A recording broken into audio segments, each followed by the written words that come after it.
No food for Christmas. Then a neighbor arrived with a feast and became her family. The city looked beautiful from far away. Snow covered everything in soft white, hiding the broken roads, the empty shops, and the dark windows. Lights still shined in the rich districts, but in the lower sectors, like Block 17, there was only cold and silence. Inside one of the oldest buildings, Apartment 3 stood quiet. Mara Levin sat near the small window, her knees pulled close to her chest. She wore 2 jackets, but it still wasn't enough. The heater had stopped working weeks ago, and no one had come to fix it. No one ever came anymore. Her eyes moved slowly across the room. A broken chair, an empty shelf, a table with nothing on it. No food. Her stomach growled again, louder this time.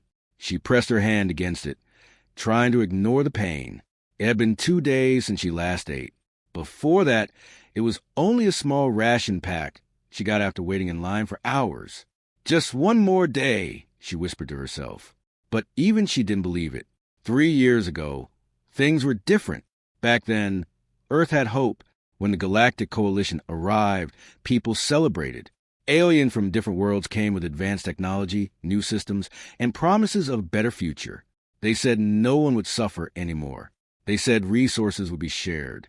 They said humanity would grow stronger. But that wasn't what happened. The Coalition took control of everything: food, energy, transport. Big companies from other planets replaced human businesses. Jobs disappeared. Prices went up. And slowly, quietly, people like Mara were left behind. Now, survival was a daily fight. Mara looked at the small calendar on the wall. December 25th. Christmas. She let out a weak laugh. Yeah, Merry Christmas, she muttered. There were no decorations, no tree, no gifts, no family.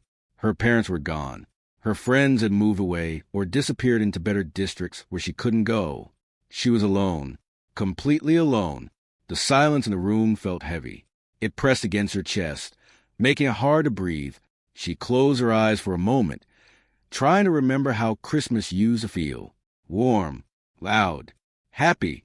Her mother cooking in the kitchen, her father laughing, music playing, food everywhere. Her stomach twisted again, pulling her back to reality. No food, no warmth, no family, just cold air and empty space. Then, knock. Mara's eyes snapped open. She froze. For a moment, she thought she imagined it. No one knocked on doors in this building. People kept to themselves. Some apartments were completely abandoned. Then it came again. Knock, knock, louder this time. Mara slowly stood up. Her legs felt weak, but she forced herself toward the door. Her heart started beating faster. "Who?" she whispered, but didn't finish. No answer. She moved closer and looked at the old screen beside the door. It flickered, barely working. At first, it showed only static. Then the image cleared. Mara's breath stopped. Something was standing outside. Tall, very tall, not human. Its body was covered in dark blue scales that reflected the hallway light. Its shoulders were broad, almost too wide for the narrow space. Its eyes glowed softly, like dim lights in the dark. An alien! Mara stepped back quickly. Her mind raced. Coalition. Enforcer. Inspector. Trouble. Aliens didn't come here for no reason. She thought about not opening the door. Maybe if she stayed quiet, it would leave. But then the figure moved closer to the camera, and Mara noticed something strange. It wasn't holding a weapon. It was holding a container. Steam slowly rose from it. Food. Her stomach reacted instantly, sharp and painful. The smell didn't reach her yet, but she knew. Somehow she knew. Food. Another knock came, softer this time. Mara hesitated. Fear told her to stay away. Hunger told her to open the door. Slowly, carefully, she reached for the handle. She opened the door just a little. The alien stood there, even bigger in real life. Mara had seen aliens before, but never this close. Its presence filled the hallway. Its glowing eyes looked down at her, not aggressive, but not friendly either. Just calm. Mara tightened her grip on the door. "What do you want?" she asked, her voice weak but sharp. The The alien didn't move for a second. Then it spoke. Its voice was deep but controlled. The words were slow, like it was choosing them carefully. "Apologies," it said. "I believe you are in need of sustenance." Mara blinked. "What?" The alien lifted the container slightly. "I have observed that you have not left your residence for nourishment in 46 hours. Mara's face changed. Shock turned into anger. "You've been watching me?" she said, her voice rising. "Yes." "Why?" The alien paused, then answered simply, "Because you are my neighbor." Mara stared at it, confused. That made no sense. Aliens didn't care about neighbors. They didn't care about people like her at all. Why would you? She stopped talking as the alien extended the container toward her. The steam became more visible now. A faint smell reached her nose. Warm, rich, real. Her hands trembled.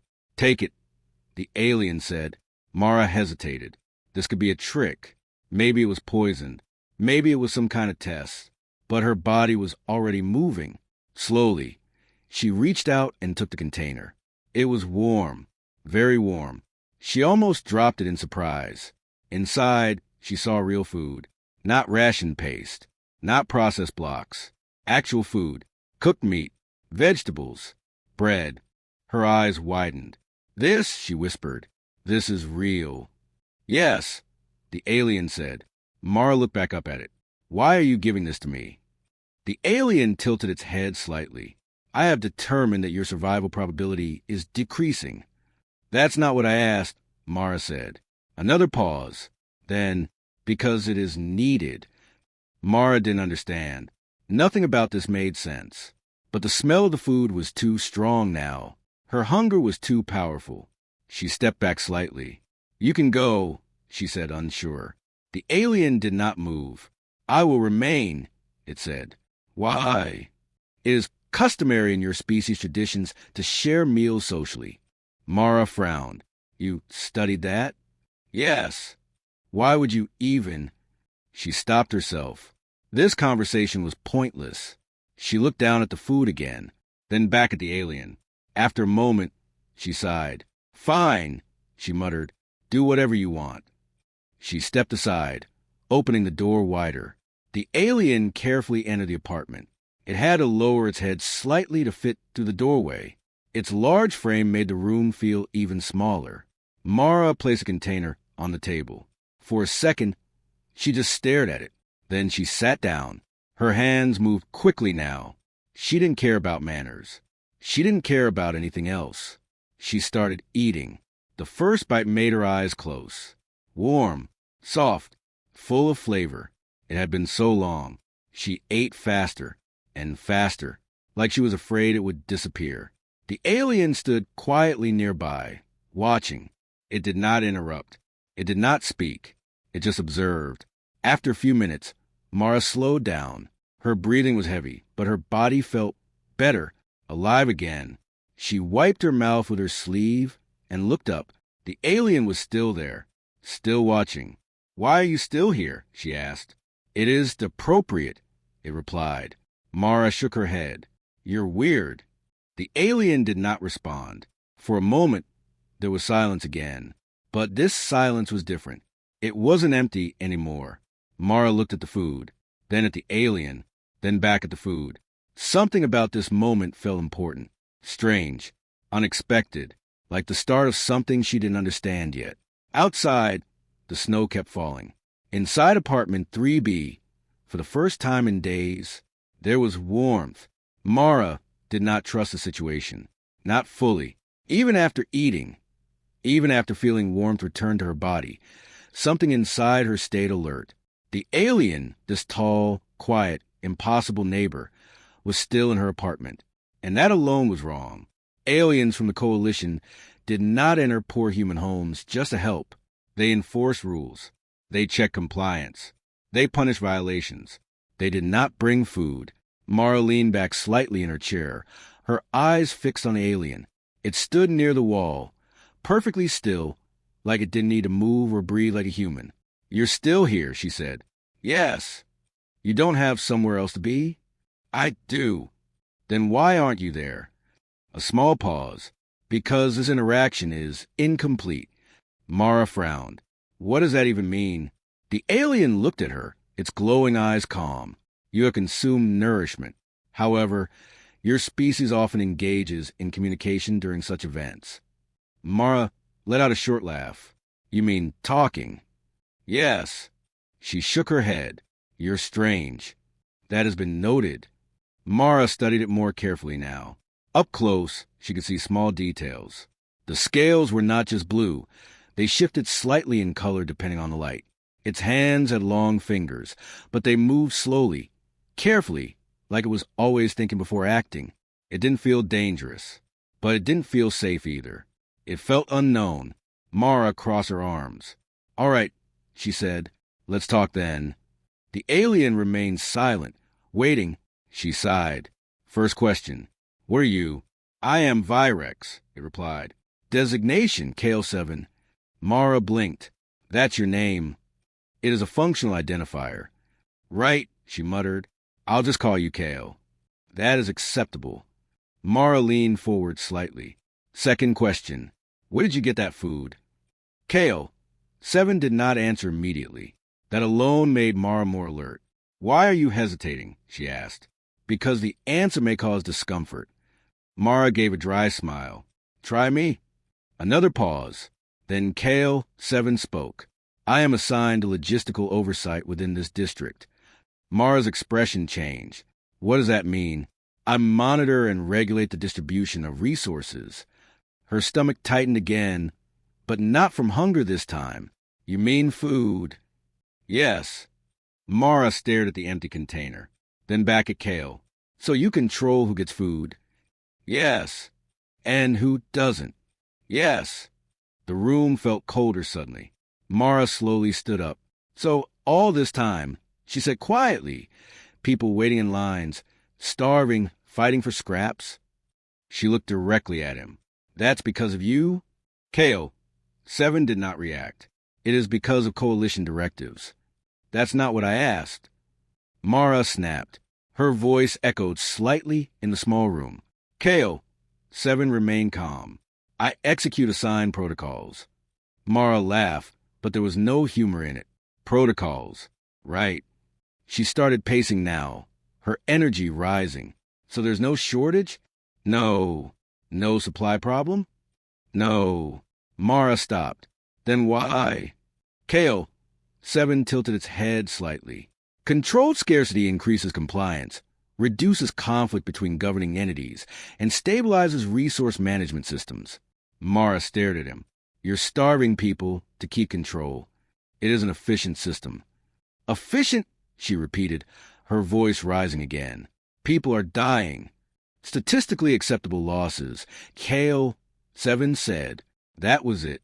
Mara grabbed the empty container and slammed it on the table. Acceptable to who? Kale 7 did not step back. To the coalition. Silence filled the room again, but this silence was heavy. Angry. Mara turned away, running her hands through her hair. This is insane, she muttered. This is completely insane. Her breathing was faster now. She had always suspected something was wrong. But hearing it like this, clear, simple, cold, it made everything worse. She turned back to him. Then why give me food? Kale 7 looked at her. Because your condition met intervention criteria. That's not an answer. It is a partial answer. Mara narrowed her eyes. Then give me the full one. For the first time, Kale 7 seemed to pause longer than usual. I have been observing human behavior, he said slowly. Yeah, you mentioned that. Creepy, by the way. I observed repeated patterns of self-sacrifice, sharing and emotional bonding, even under conditions of extreme scarcity. Mara crossed her arms again. So, these behaviors are inefficient. No, Mara said. They're human. Kale 7 considered that. Define human. Mara opened her mouth, then stopped. She didn't know how to explain it. She struggled. It's helping people even when it doesn't make sense. That aligns with my observations. It's caring about others, even when you have nothing. Yes, it's not letting someone starve if you can do something about it. Kale. 7 was silent. Mara pointed at the empty container. Like what you just did. Another pause. Then Kale. 7 spoke. This action was not part of my assigned function. No kidding. It was the deviation. Mara raised an eyebrow. You broke the rules. Yes. She let out a small breath. Why? Kale. 7 looked directly at her. Because your species continues to act against its own survival logic. Mara frowned. That doesn't make sense. Correct. Kale. 7 said. It does not. And that bothers you? It is unresolved. Mara leaned against the table. Thinking, so you gave me food because you're curious? Yes. She stared at him for a few seconds, then shook her head. You're unbelievable. That is also consistent with prior feedback. Despite everything, Mara almost smiled. Almost. But then her expression hardened again. Do you know how many people in this building haven't eaten today? Yes. And you could help them. Yes. But you won't. I am not authorized. Mara pushed off the table and stepped closer to him. Forget authorization. That is not possible. It is, she said firmly. You just did it. Kale. 7 did not respond. Mara pointed toward the door. There are families out there. Kids. Old people. People worse than me. I am aware. Then do something. I have already done something. That's not enough, she snapped. Her voice cracked slightly. The room went quiet again. Mara looked down, clenching her fists. It's never enough, she said softly. Kale. 7 watched her carefully. Your emotional response is elevated. No kidding, she muttered. Another long pause passed. Then Kale. 7 spoke again. If I were to repeat this action... Mara looked up quickly. Yeah, it would increase the probability of detection. By who? The coalition. And what happens then? I would be terminated. Mara froze. Terminated? Yes. Like shut down? Yes. She swallowed. And you'd still do it? Kale. 7 did not answer immediately, but when he did, his voice was steady. I am still evaluating. Mara stared at him. Something shifted in her chest. This wasn't just an alien anymore. This was something else. Something thinking, questioning, changing. She slowly walked back to the table and sat down again. You said something before, she said. What statement? About humans. About bonding. Yes. Mara looked at the empty container, then back at him. There's a word for that. What word? She hesitated, then said it. Family. Kale. 7 repeated it quietly. Family. It means you take care of each other. No matter what. No matter what? He asked. Yeah. That includes risk. Yeah. That includes loss. Yeah. Kale. 7 was silent for a long time. Then, this concept is inefficient. Mara gave a small, tired smile. Yeah, she said. It is... Another pause. Then Kale. 7 said something different. Something new. I will return. Mara looked up. What? I will bring additional sustenance. Her eyes widened slightly. You're serious? Yes. Mara felt her heart beat faster. Kale, if you do that, I am aware of the risk. She stood up again. This isn't just a small thing. I know. You could get destroyed. Yes. Mara looked at him carefully. Then why are you doing it? Kale 7's glowing eyes met hers. And this time, his answer was different. Not cold, not calculated. Something else. Because, he said slowly, I am attempting to understand family. Mara didn't speak. She couldn't. For the first time in a long time, something inside her felt alive. Hope. Small. Fragile. But real. Kale.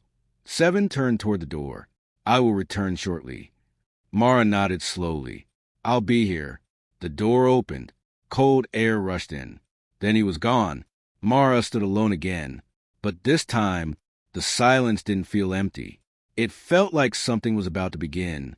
The hallway was silent again after Kale left. Mara stood near the door for a long time, staring at the empty space where he had been. The cold air slowly filled the room again, but she barely noticed it now. Her mind was racing. Food, control, artificial shortage, termination, family. The words repeated again and again in her head. She walked back to the table and sat down slowly. Her hands rested on the surface, still warm from the container that had been there earlier. For the first time in years, she wasn't just thinking about surviving the next day. She was thinking about something bigger, something dangerous. "This isn't right," she whispered to herself. She thought about the people in the building. Old Mrs. Dallin in 2A, who could barely walk. The twins in 4C, who always cried at night. The quiet man across the hall, who hadn't opened his door in days. They were all starving, not because there wasn't food, but because someone decided they shouldn't have it. Mara clenched her fists. "No," she said softly. "No, that's not okay." She stood up suddenly. Her legs still felt weak, but her energy was different now. It wasn't just hunger anymore. It was anger and something else. Purpose. She walked to the door and opened it.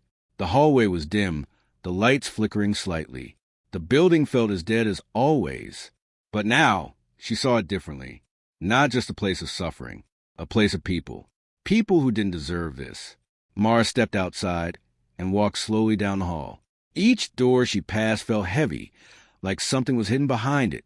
She stopped in front of one door. Apartment 2A, Mrs. Dallin. Mara hesitated. Then she knocked. No answer. She knocked again. "Mrs. Dallin?" she called softly. A weak voice came from inside. "Go away." Mara's chest tightened. "It's Mara," she said. "I just wanted to check on you." There was a long pause. Then the door opened just a little. Mrs. Dallin looked worse than Mara expected. Her face was pale, her eyes tired, her body shaking slightly. "You shouldn't be out," the old woman said. "Neither should you," Mara replied. They looked at each other for a moment. "Did you eat today?" Mara asked. Mrs. Dallin didn't answer. That was enough. Mara nodded slowly. "I'll come back," she said. The door closed quietly. Mara moved down the hall again, this time faster. She knocked on another door, then another. Most didn't answer. Some did, but the answers were always the same. Weak, hungry, tired. By the time she returned to her apartment, her chest felt heavy, not with fear, with anger. "They're all starving," she said quietly. She walked back and forth in her small room, her thoughts moving fast. Cale could fix this. Not everything, but something, more than something. If he had access to the system, to the supply chains, he wasn't just some worker. He was a key, and keys could open things. Mara stopped pacing. Her eyes sharpened. "We don't have to beg," she said. The idea was forming now. Clear, simple, dangerous. "If there's food, we take it." The moment she said it out loud, her heart started beating faster. This wasn't just about eating anymore. This was about breaking something, breaking control, breaking the system. She looked toward the door again. "Come back," she whispered, as if answering her call. Footsteps echoed in the hallway. Heavy, slow. Mara moved quickly and opened the door before the knock came. Cale stood there again. This time, he wasn't holding just one container. He carried 3. Steam rose from all of them. Mara's eyes widened. "You actually came back," she said. "Yes." "And you brought more." "Yes." She stepped aside quickly. "Get inside." Cale entered, placing the containers on the table carefully. The smell filled the room instantly. Warm, rich, alive. Mara stared at the food, then at him. "You did this again." "Yes." "You're serious about this?" "Yes." Mara stepped closer. "Cale, listen to me." "I am listening." She took a breath. "This isn't enough." He paused. "Clarify." "This," she pointed at the food, "helps me, maybe a few others." "Yes." "But there are hundreds of people out there." "Yes." "And you said yourself you control the supply system. I monitor and regulate it." "Same thing." She said, "You have access." Cale looked at her carefully. What are you suggesting? Mara met his glowing eyes. We don't just take extra. A pause. Then what? We change where it goes. The room became very quiet. Cale did not move. That would be a large-scale deviation, he said slowly. Good. It would trigger immediate investigation. Then we move fast. It would expose my actions. Then we make it worth it. Cale was silent. Mara stepped closer. You said you wanted to understand humans. Yes. This is it. She pointed toward the door. We don't just survive. We fight for each other. That is inefficient. Yeah, she said, but it works. Cale looked at the containers, then back at her. If this action is taken, he said, it cannot be undone. Good. It will escalate. Good. It may result in system-wide instability. Mara smiled slightly. Even better. Another long pause. Then Cale asked, Why? Mara didn't hesitate. Because they don't get to decide who lives and who starves. Her voice was steady, strong, certain. Cale processed her words. Slowly, carefully. Then, if I redirect supply routes, entire districts could receive unregulated distribution. Mara's heart jumped. That's what I'm talking about. But it would not be limited to this building. I know it could spread. I know it could disrupt the entire system. Mara stepped even closer now. Then let's break it. The words hung in the air. Heavy, real, dangerous. Cale's glowing eyes dimmed slightly, like something inside him was shifting. This action aligns with the concept of family, he said. Mara nodded. Yeah. It prioritizes others over self-preservation. Yeah. It accepts risk. Yeah. It rejects control structures. Yeah. Cale was quiet for a long moment. Then he spoke. I will proceed. Mara felt a sudden rush of adrenaline. You're serious? Yes. What do you need? I require time and uninterrupted access. You have it. Cale turned toward the door. I will begin immediately. Mara grabbed his arm lightly. Wait. He stopped. She looked at him. Cale, once you start this, I know. There's no going back. I know. Mara hesitated, then said softly, Thank you. Cale looked at her. For a second, something in his expression, something small, changed. You are family, he said. Mara froze, then slowly smiled. Yeah, she said. You are too. Cale left. The hallway swallowed him again. Mara closed the door slowly. Her heart was racing now. This wasn't just survival anymore. This was rebellion. She walked to the window and looked out at the city. Snow still falling. Lights still distant. People still struggling. But not for long. Let's see what happens, she whispered. Somewhere far above the city, deep inside the coalition system, a single command line changed. Then another. Then hundreds. Supply routes shifted. Locks opened. Restrictions lifted. Quietly, carefully, like a spark in the dark.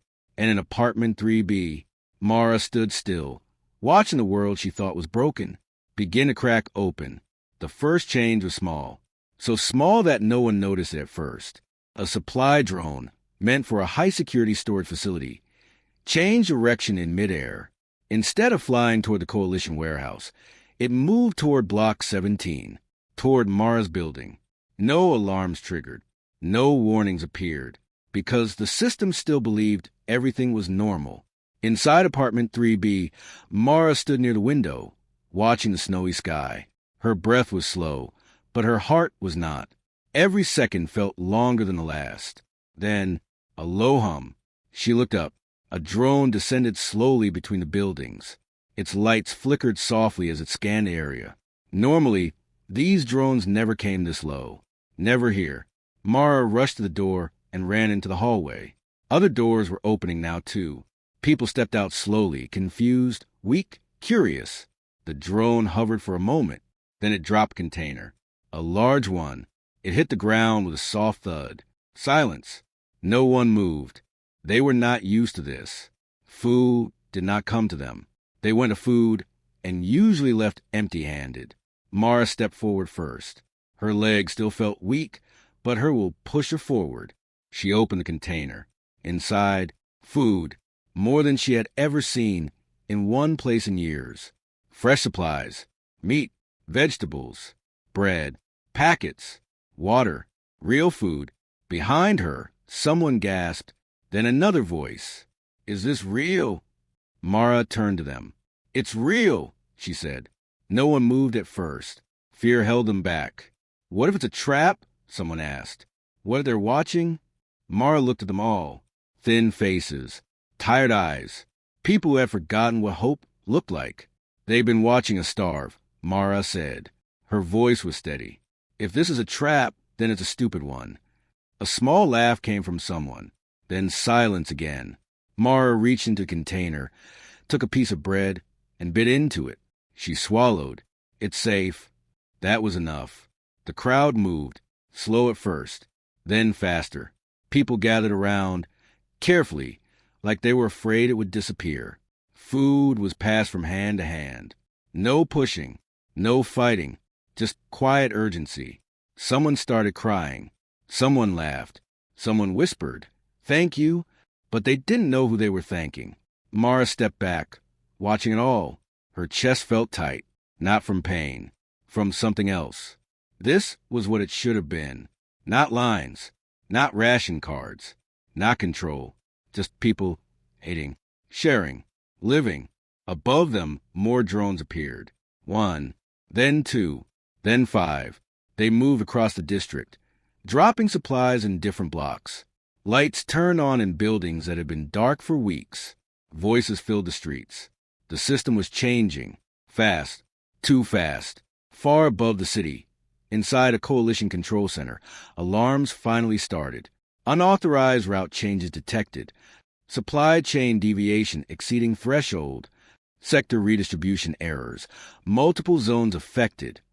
A tall alien officer turned sharply. Traced the source. Running analysis now. Seconds passed. Then, source identified.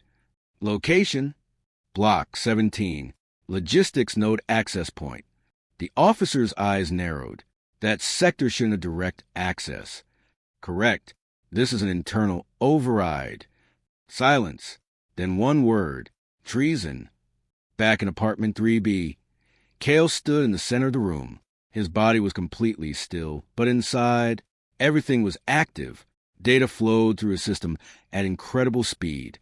Routes shifting, locks opening, restrictions collapsing. Each command he sent broke another piece of the system. Each second increased the risk. Detection probability rising. Termination risk critical. He did not stop. Mara entered the room quickly. It's working, she said, breathless. Cale, it's actually working. Yes. People are getting food everywhere. Yes. She stepped closer. How long can you keep this going? Cale paused for a fraction of a second. Not long. Mara's expression changed.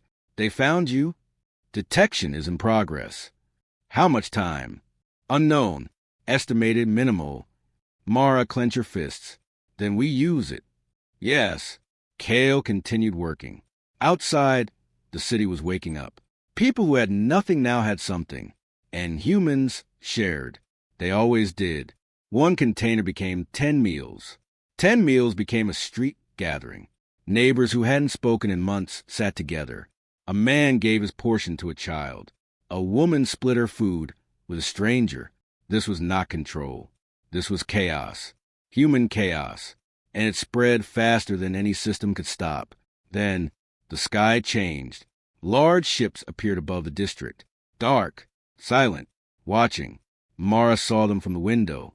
They're here, she whispered. Cale did not turn. Yes. What happens now? They will attempt to restore control. And you? A pause. I will be terminated. Mara stepped closer quickly. No, that is the expected outcome. Then stop, she said. Shut it down before they catch you. Cale turned to face her. No. Why not?